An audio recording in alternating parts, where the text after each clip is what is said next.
Hi, I'm Jonathan Zittrain. I teach cyber law at Harvard Law School. And tell us a little bit about cyber law.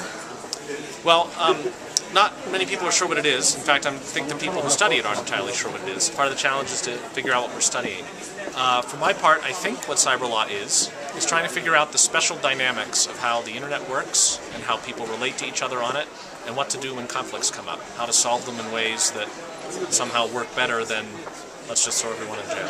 So you did a discussion based around cybersecurity. Can you tell us a little bit about what are the big hot topics right now in cybersecurity? Cybersecurity is a perennially hot topic here. I think people are particularly worried because they know there's vulnerability out there. Websites can get hacked, people's own computers can get hacked. You can hack them 10, 20 million at a time and then have them all attack a site simultaneously. And they're interested in ways to solve the problem that doesn't just involve calling in the army from somewhere. I mean, it's not like there's some pothole you can fill or some gate you can guard and feel any safer. So it's a very tricky problem, and we're trying to figure out ways to solve it that are out of the box. So one example would be something that resembles a mutual aid treaty for the internet, not signed by the governments of the world, but signed by any website on the internet that wants to participate in helping one another.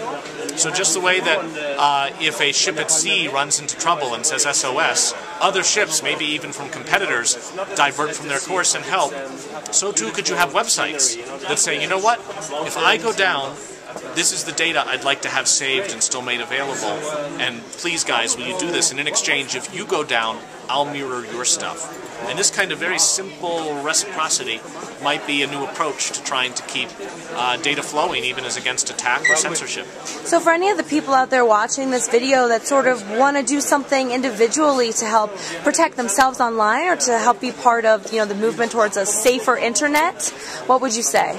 I would say they should go to a website that we at the Berkman Center for Internet and Society have developed called herdict.org, Herdict.org, as in verdict of the herd. If you go to Herdict, what you can do is install a little toolbar, and as you surf the web, if there's somewhere you can't get to, which depending on what country you're in, that may happen more often than you might think, you can press a button and say, what's going on? And the act of asking that question actually helps answer it, because we then start collating reports. Here's a bunch of people in China that say they can't get to BBC, but everybody in Slovakia says they can. We can start to infer what's going on.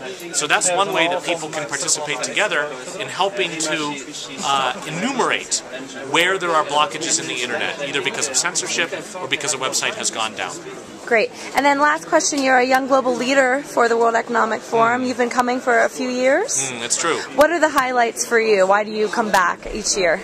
I almost think of it like if you go to a friend's wedding or something, there's always like that one person you meet that you didn't expect to meet, or that conversation you had with a really interesting idea, the friend you now come to know. There's always some interaction you'll have when you least expect it with some really interesting person who does nothing having anything to do with what you do. That's a reason to be here.